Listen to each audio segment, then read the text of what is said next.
It's time for free practice 2 for the Monaco E-Prix. A very good morning, everybody. Welcome to the most iconic race circuit in the world, the streets of Monaco, the Principality just on the south of France, about 40-45 minutes or so from Nice. I don't need to tell you about Monaco, do I? Look at it. If you've tuned in for Formula E Free Practice 2, I do not need to explain Monaco to you. I will explain, this was the drivers arriving earlier on. Mitch Evans, who ended up second quickest in Free Practice 1 earlier on today. Robin Freins, who was looking fairly quick. Never had a particularly good record here, Robin Freins, in Monaco. Sebastian Buemi does have 2 wins in Formula E. A couple of 10th place finishes as well in Formula 1. René Rast, a 2-times winner in the Porsche Super Cup. Oliver Rowland, who has never won a race at Monaco, despite being up towards the front on very many occasions. And this is how the championship standings look coming into this single header race event. Nick de Vries is leading, but he's just 9 points ahead of Stoffel van Dorn, just 14 points ahead of Sam Bird and Robin Freins, and just 18 points ahead of the top 6. And there are 30 points available just today. There's 270 points available before the end of the season. So a long, long way to go in this ABB FIA Formula E World Championship. Nick Cassidy picked up his first points, or some of his first points finish, I should say, in Valencia last time out. And in the Teams Championship, it is Mercedes EQ that are at the top, thanks to De Vries and Van Dorn's effort. Jaguar are in second place, and Vision Virgin Racing third position for Robin Freins and Nick Cassidy. DS Techeetah there in fourth. But some big ground to make up, mainly I would say for Mahindra and Nissan. Those are the 2 big surprises that you wouldn't expect to see that far down the circuit. This is the full Monaco circuit that we're going to be using then, the iconic track that's barely changed since 1929. The charge down to the right-hander at Saint-Devote, then the climb up the hill, Beau Rivage, to the left-hander at Massenet. Then you swing right through Casino Square, the Café de Paris on the left, attack mode is there at turn 4, down through the hairpin, Mirabeau, Portier, out onto the back straight, then into the tight chicane at the Nouvelle chicane. It's a new Nouvelle chicane, in fact. Then through to back, into the swimming pool, out of the swimming pool, around La Rascasse, through Anthony Nogues, and out across the line. The 3rd longest track in Formula E history. And we saw some really, really entertaining action earlier on. Really quick-looking cars when they were doing their full power qualifying laps at 250 kilowatts of power. Track temperature 21 degrees, air temperature 19 degrees. A very pleasant day. It's only just coming up to 10:15. The drivers are about to head out onto the track. My name is Jack Nichols, and alongside me is Nikki Shields. Nikki, looking forward to this. It was so good to see the cars on track earlier on. Looking so good, and as you mentioned, Jack, Monaco doesn't really need an introduction, does it? It is such an iconic track. You don't need to be the biggest motorsports fan to appreciate and, you know, understand the prestige that comes with racing at Monaco. It is just such a famous track all around the world. Of course, first racing here back in 1929. William Grover Williams took the first win. And I love when we were walking down doing the track walk, you can walk along the finish straight. And above, you have all the hospitality boxes, and you can see all the names of the drivers that have won here in the past. And it's just a reminder, you know, Ayrton Senna, Graham Hill, Michael Schumacher, Alan Prost, Sterling Moss. Just the biggest names in motorsport have won here, and it means so much to these drivers to claim a win. It really does. You know, you speak to them, this is the place they want to win. It's also a home race for a lot of the drivers as well.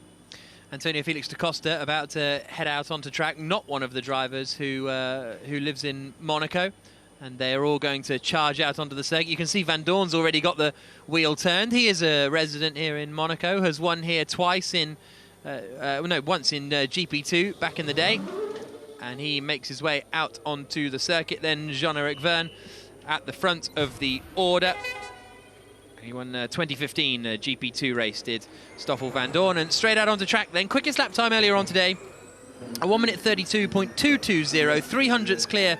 That was for Sam Bird. 300ths clear of Mitch Evans. So Jaguar Racing 1 and 2. That's the benchmark time. Yeah, good to see the Jaguar boys back on top. Obviously, they struggled a bit in Valencia with the pace, but clearly, you know, street circuits, that's what these cars are made for, and they're doing really well here. I think the track evolution that we saw in FP1 slightly surprised some of the teams, but whether or not the track will get cleaner over the course of this session, we will see.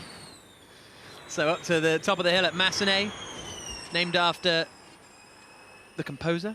There's, if you want to get involved in Fan Boost, you can either go to fanboost.fiaformulae.com or scan the QR code. This is the beautiful park down at Mirabeau. And then the left-hander at the Hotel Hairpin. Then back inside again, down to Portier, the right-hander here. There's another little model car in there that are scattered around the circuit. Dario was talking in free practice 1 about the Fangio statue at the final corner. There's also a bust of Louis Chiron on the waterfront. Monaco's, well, I was going to say most famous racing export, Louis Chiron, but there've been a few since him, most notably Charles Leclerc, of course. But there are the two DS Cheetahs now coming down towards Tabac. Brilliant corner, and then into the swimming pool section here on the right-hand side. So it used to just go straight, but then they built this municipal pool, and now the track loops around it and then up to the Rascasse. And obviously you can see the grandstands there. Really special that, of course, this race we will have just a very selected number of people who've been invited. We've got some locals from Monaco who live here. We've got a few local workers as well, and some students who'll be able to come and watch the race. Yeah, really great to have that, because that is the really the first time this season. Yeah, for first time since Marrakesh 2020 that we've been able to have spectators at a Formula E race. So Jean-Eric Verne straight into attack mode. You see the blue flashing on the top of his car. He is followed by Antonio Felix da Costa as they climb Beau Rivage and come to the top of the hill. He's fighting with the car very early on, getting stuck in straight away, as he then comes right through Casino Square and then down towards Mirabeau. Verne and da Costa just struggling to get everything together and get the results they would have wanted. Da Costa almost won in Valencia until the chaos of the last couple of laps. Verne has won already in Rome, and he's now coming through Portier out into the tunnel. Here's his radio. Fan boost. So he's practicing fan boost through the tunnel as they come up, and then big lock up on the front right. Gets it stopped in time, but that was quite a dramatic one for Verne. Used to be a really horrible bump on the braking zone for that chicane. I think they've smoothed it out now, which is a bit of a shame, but nevertheless, through to back, and then into the swimming pool comes the DS Cheetah. We're still yet to see DS Cheetah really find their sort of momentum, I think, in this season, and this is a really critical race. Of course, you know, this marks the midway point of this season. We're going into a relatively long break. Obviously, we've had sort of 3 races in 5 weeks. It's been quite an intense period. And then we've got 5 weeks off before we head to Mexico.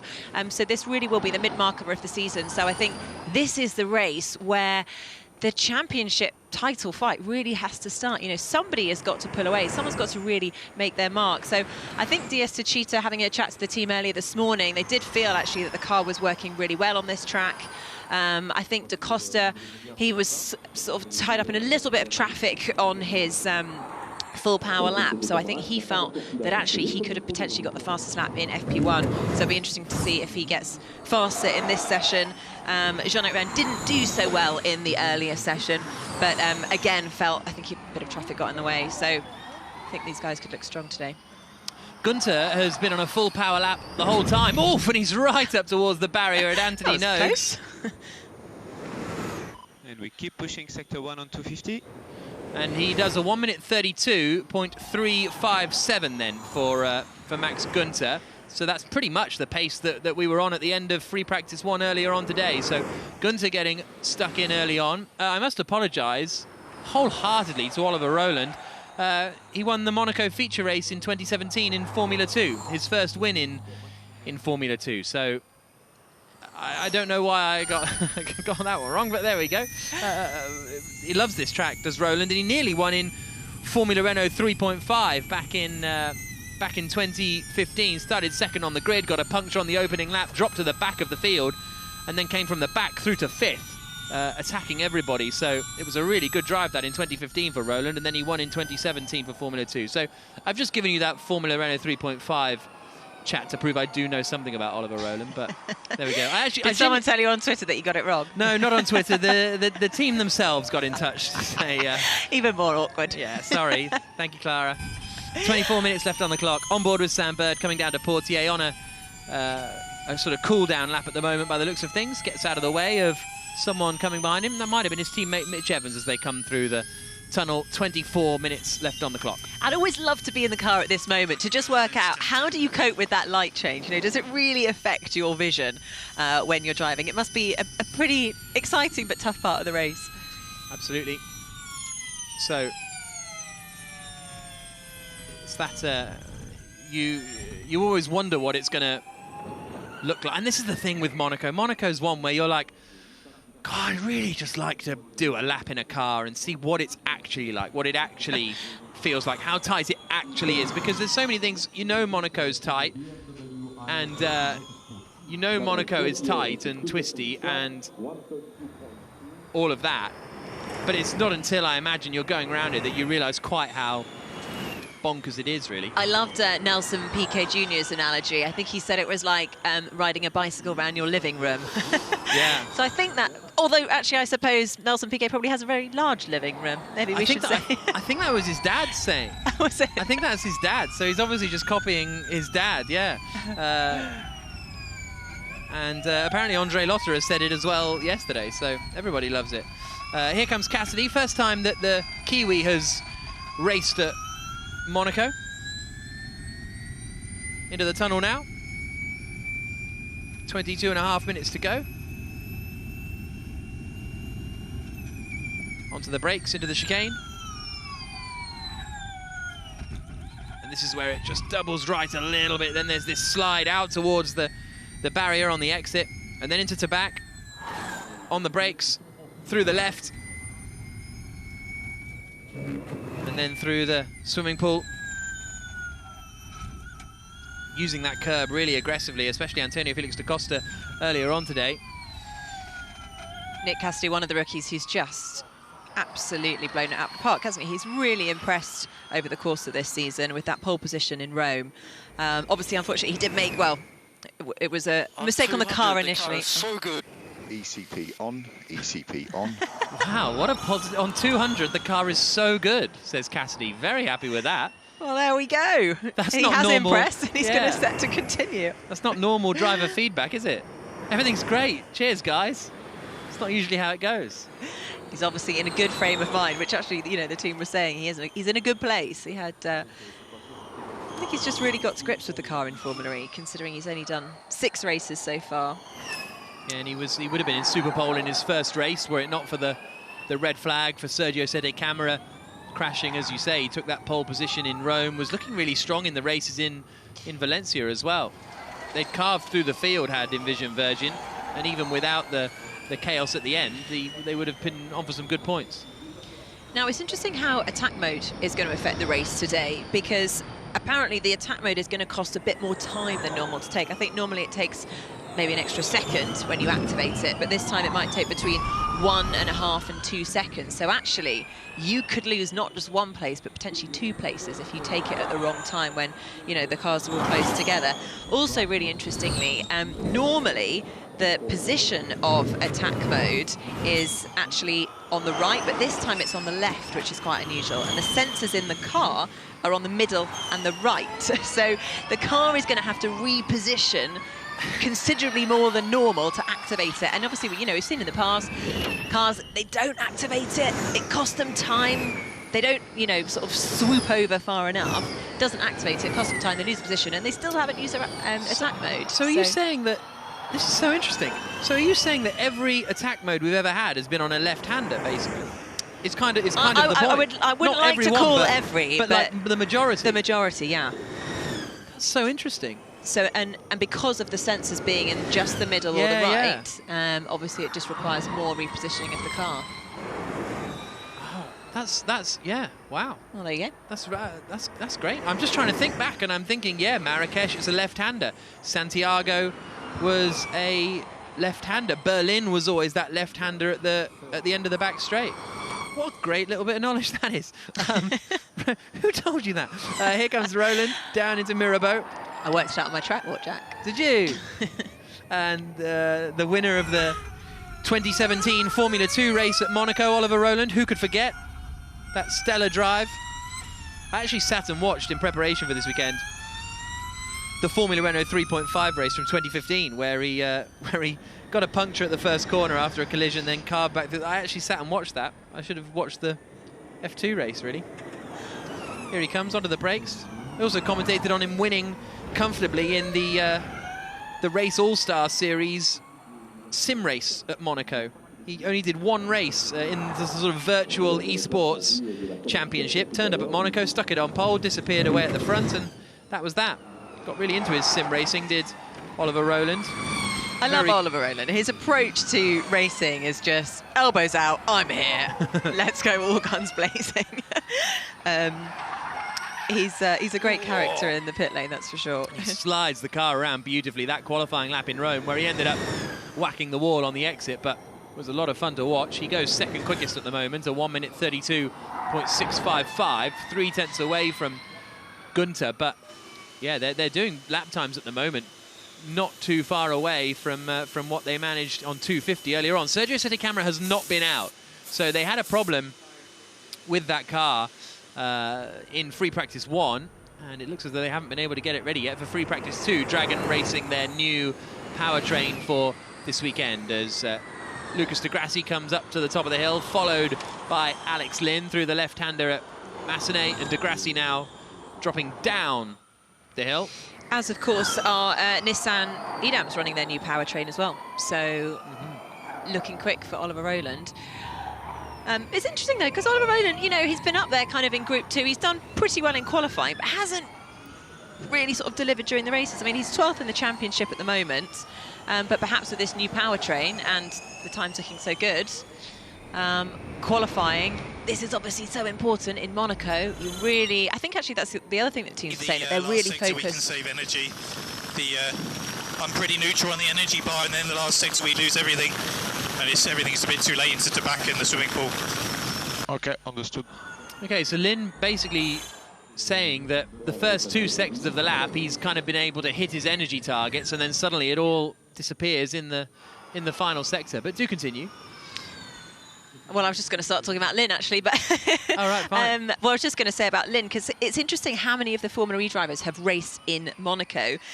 He raced back in 2016 for a GP2 feature race when he finished 4th. And then, of course, he finished 8th for Jaguar in Season 5. So he's got a bit of experience at this track. But it is good to see them on the full 3.3-kilometre long circuit, isn't it? We've come a long way since Season 2. Yeah. Season 1, wasn't it? It was the first year of Formula E that it came to Monaco for the first time. So it was. The odd numbers, not the even. If Jenny and Papalotis pointing out that the reverse Berlin would have been a right-hander for attack mode, because obviously it was reversed, so good point knowledge. Well made. Yeah, but they are, as you say, predominantly on the left-handers.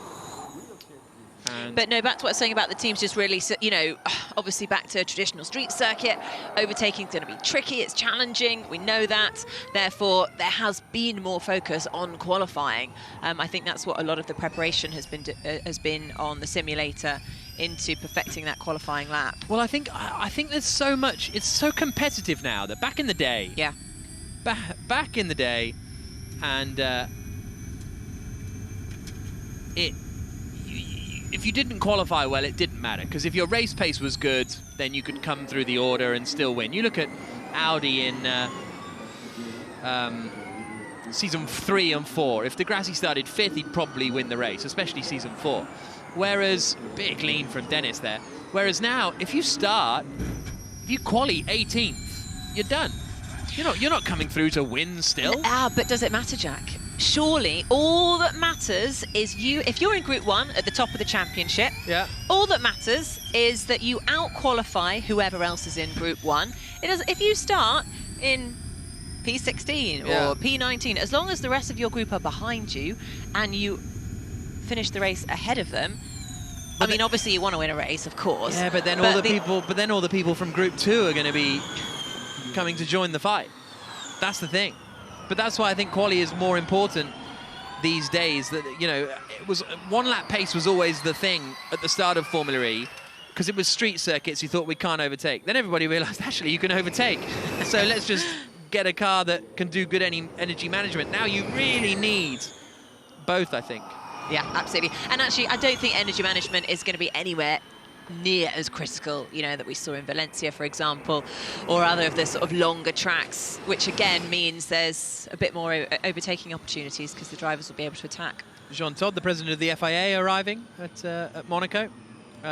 Another message in from Nissan. Of course, Ollie Rowland also finished second in Monaco last year. He was right on the back of Jean-Eric Verne right until to the end of the race, but couldn't quite get the job done. Robin Freitz, now he has never really done very well at Monaco, as he comes through the final corner, had a gearbox failure in GP2. He was then involved in that huge first corner pile-up when Johnny Cecotto and Jolyon Palmer got together and they had to red flag the race. So Freitz has never gone super well here, but he's had some good races, made a great overtake into Tabac 2 years ago, but he would love to get a good result at the front of the order.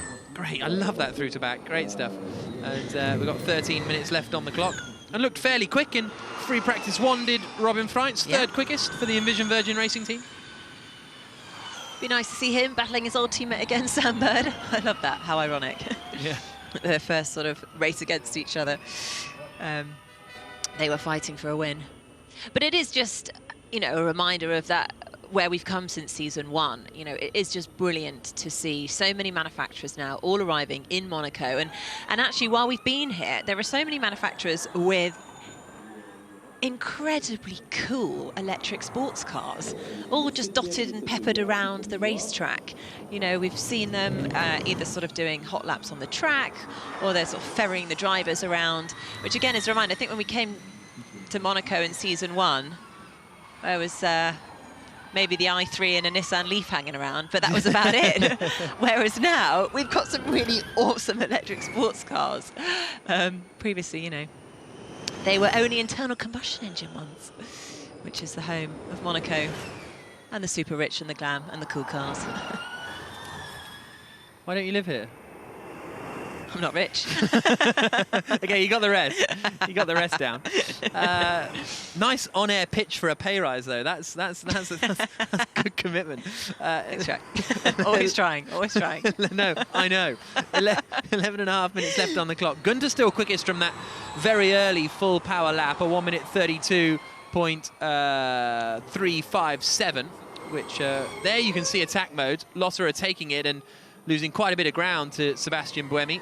But you're also going to come out of attack mode, but have more power going down the hill towards Mirabeau. I think it's going to be kicking off at Mirabeau. I was going to say, yeah, it's going to be hard to use it at any point before.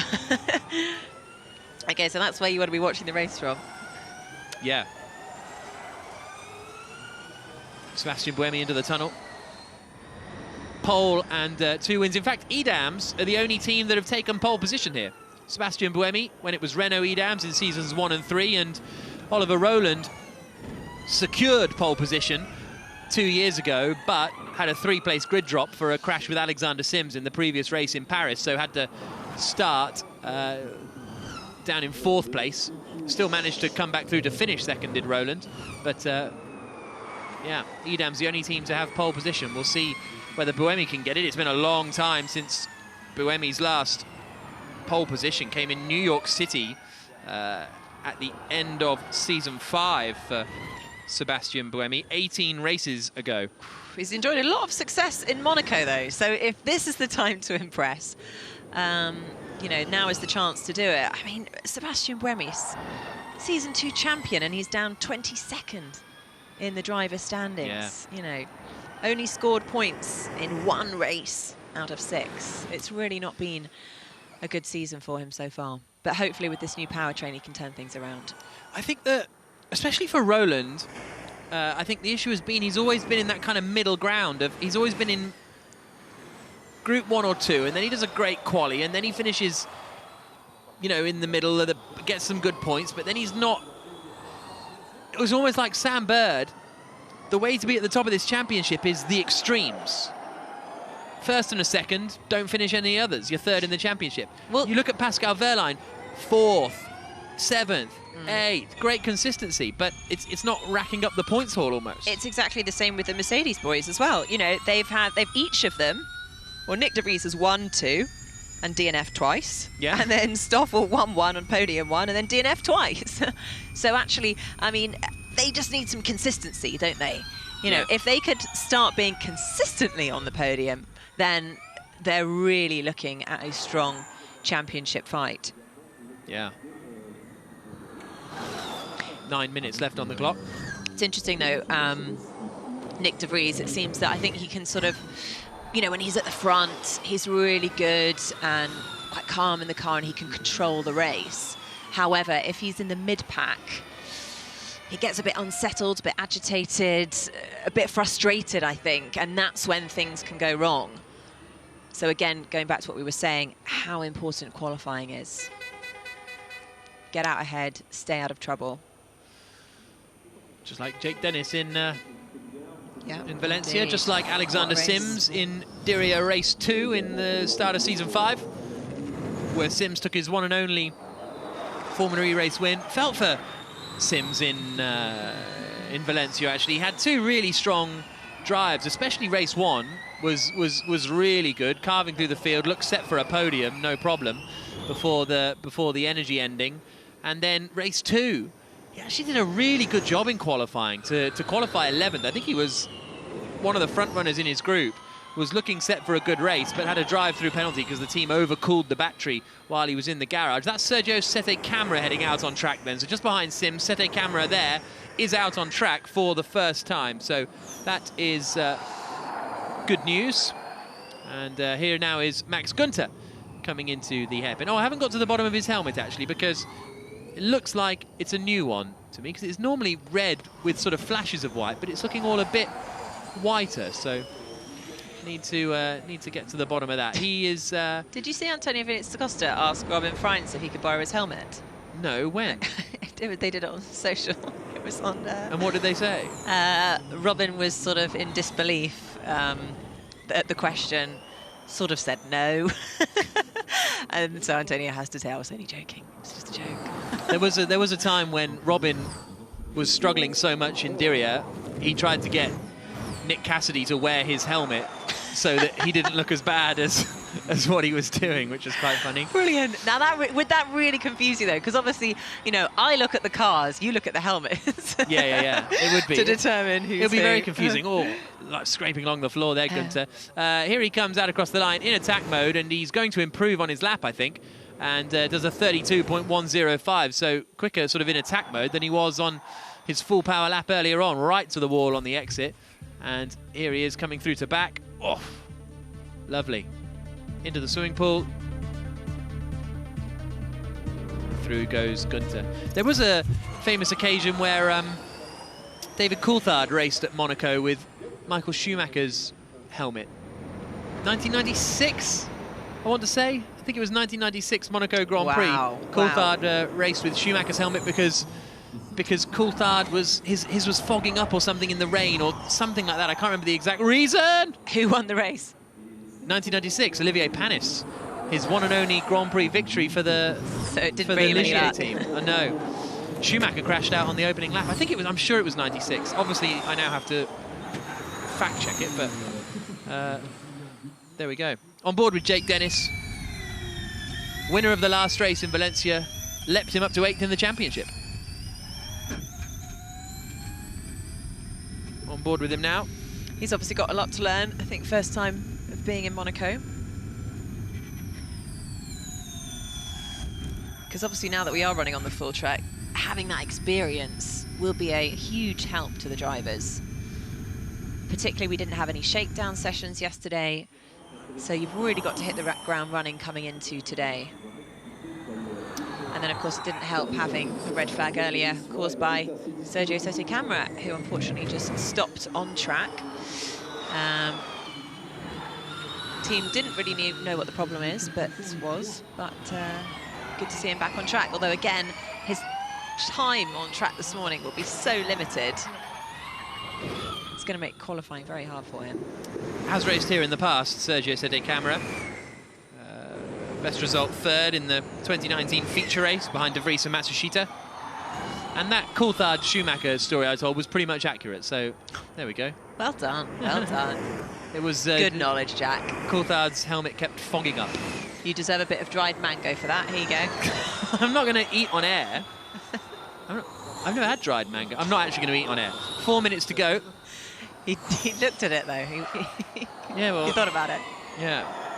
Poured it all over my notes, though, so I can't turn the page. Anyway, here comes Soto Camara. Oh, wrestling, isn't he? Through the hairpin. Jean-Eric Vergne. Now, has he just turned it up to full power? I think he has. So here we go, then. We're going to get a full power run with Jean-Eric Vergne. The Frenchman, the winner last time out. Here he comes. Full power out of Anthony Nogues, down towards Sander Vott. The black and gold DS Techeetah.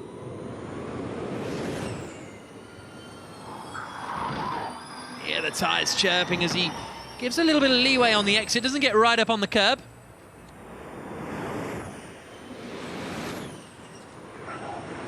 Fighting with it into Massenet. Through Casino Square. They're keeping very straight on the run down to Mirabeau, aren't they? Through that right-hander, who's got a bit of traffic in front of Stoffel Van Dorn. De Costa's on a full power run too. Now, did Van Dorn keep out of Vergne's way? I think mostly through Portier. Vergne has done the fastest first sector of anyone, but De Costa has actually just gone quicker by 1/10 of a second. So De Costa goes quickest in the first sector. Now Vergne's coming down into the chicane. Again, the other Mercedes now in his way a little of Nick De Vries into Tabac. Again, fastest middle sector for Vergne. Roland's just done a decent sector one.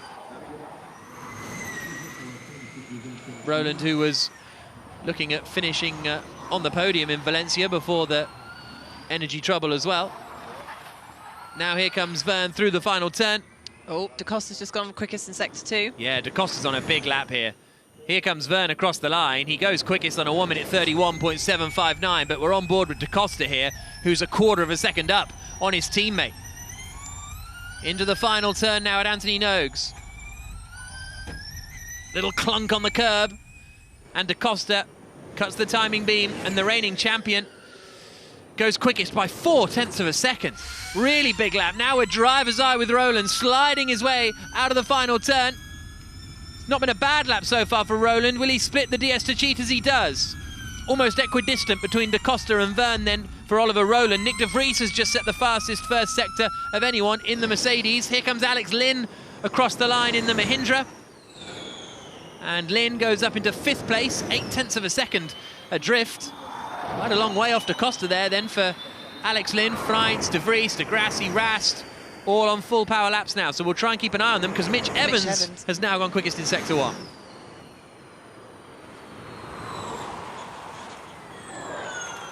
The Jaguar coming through the middle part of the lap.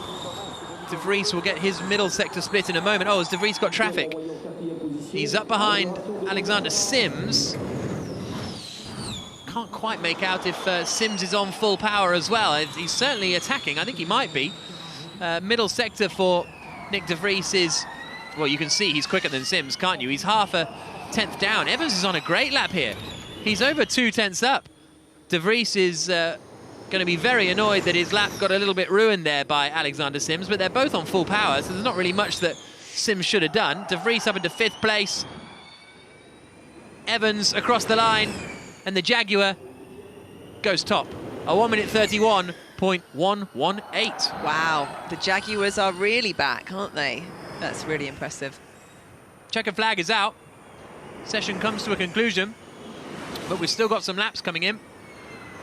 Da Costa takes the checkered flag in second place, but no one. Bird's done a reasonable sector 1 in the other Jaguar. Oh! That was Nick Cassidy, I think, having to avoid Nato, and then Gunter sends it in at the final corner. Seen more overtaking than usual at Monaco, and it's only free practice 2. Checker flag falls. Bird is up after the middle sector. Bird is 0.04 of a second up after sector 2, so it might be another Jaguar 1-2 at the end of free practice 2, which would be quite the statement. Here comes Bird now. He's just about to come into view. There, comes across the line. And he goes second. 2/10 behind Evans. Wow. What a statement. Well, that gets interesting, doesn't it? So here's the thing. Sam said to me yesterday, you know, what do you think's going to happen this weekend? I said to him, I think you've got to say Mercedes are favourites. He said, why aren't we favourites? And I said, well, you want the honest truth, Sam? Because, Sims wasn't on a full power lap actually last time around. He was this time, and he goes from 24th to 20th. But I said, honestly, Sam, you didn't look that great in Valencia. The car didn't look super great. How did that go down? Not great, but Mercedes, you'd have to say, are the favourites. And I said to him, do you want me to say you're the favourites? Because I can say you're the favourites. And suddenly... Suddenly he's like, no, I don't want to be the favourite in the end. Look at that. So Nato was slowing down to go to the pits as Cassidy was on a full power lap. I don't know if they nudged. I can't quite make out if they nudged or both just got loose, but... Are you trying to claim credit then that you're sort of in Jack's mind, pushing him to go faster so that you can now... Sorry, Sam's mind. So that you're pushing him faster during the lap so you can talk about it now. Jaguar were pretty confident. There's James Barkley at the back there. They were pretty confident coming into this one and was a little bit... But look, they've actually done really... At the top of the championship are the favourites, though. That's true, all I'm but they saying. actually have done really well in all other races. It was just Valencia, for whatever reason. You know, it started in practice. They couldn't get the car right for that track. You know, they tweaked the settings, they changed the setup, and it didn't make a difference. They just didn't have the pace of Valencia. So actually, if you take Valencia out of the equation, then actually there is no reason why they can't be fighting at the top. Oh, no, there's no reason why they can't be fighting at the top. The question is, are they favourites? That's the question that I was directly asked, and I directly answered. Well, if I were to ask you the question again, Jack, who are the favourites for this weekend, Jack? After free practice 1 and 2, you'd be a crazy person to look past the Jaguars, wouldn't you? First and second in free practice 1 and 2. I'm not a fan of dried mango, by the way. I'm not a fan of dried mango. But the thing is, Evans and Bird will be out in Group 1. And you were talking earlier on about track evolution. Is it going to be a big difference, a big deal? Because we've gone a second quicker in this second free practice session compared to the first. I think the other thing is, yesterday it was really windy, so there was loads of dust and dirt being blown onto the track. But actually today it seems to have calmed, so it's something to keep an eye on while you're having lunch before the race. I know it was windy yesterday because I'm absolutely burnt in the face, and I didn't realise it was hot. That's the trouble with the wind, isn't it? I've got a mask tan line for the first time in my life, like halfway down my nose. I've got a bright red nose as well. Yeah. Not good. We look great. Thank God for the masks. Yeah, exactly. Right. So that is the end of free practice 2, and 2 sessions down, topped both times by Jaguar Racing. A reverse order this time. It was Bird ahead of Evans in free practice 1. No, honestly, have the dried mango. I don't want it. Have it all. This time it was Evans ahead of Bird. Da Costa 3rd for DS Techeetah, 4th for Lotterer, 5th for Roland. Freitz, Mortara, De Vries, Verline and Verne, the top 10. Muller and Oliver Turvey completing the 12 drivers, but the field is not going to be this spread out in qualifying. It's going to be a lot more pace to come from Jake Dennis, from Sebastian Buemi, from Nick Cassidy, from Norman Nato, from Max Gunter, who has been one of the best and strongest qualifiers this season. So a really, really fascinating qualifying session coming out in pretty much an hour's time, to be honest. But it's certainly Jaguar who are looking very strong, although they will be going out in Group 1. So we get on air for qualifying in 55 minutes time. The session itself starts in 1 hour and 10 minutes, so make sure you join us for it because it's going to be, it's just great watching these cars full power around the Monaco circuit, the beautiful coastline, the Beau Rivage all around. And the risk versus reward, as ever, is going to be absolutely fascinating in the fight. Sebastian Buemi returning to the pits quite a way down the order. It's been a really tough season for Buemi. I think this is his worst start to a Formula E season for the Swiss racer. He took 12 wins in the first 3 seasons of Formula E, but only 1 in the last 3. And it was his second pointless weekend in the last 3 events in Valencia. No points in Valencia, no points in Diriyah. Nick de Vries, though, the championship leader. Now, he and Mercedes will be out in Group 1, but historically, Mercedes have been so strong that they can get into sort of Group 1, out of Group 1 and into the front-running positions. That's what Jaguar need to try and do.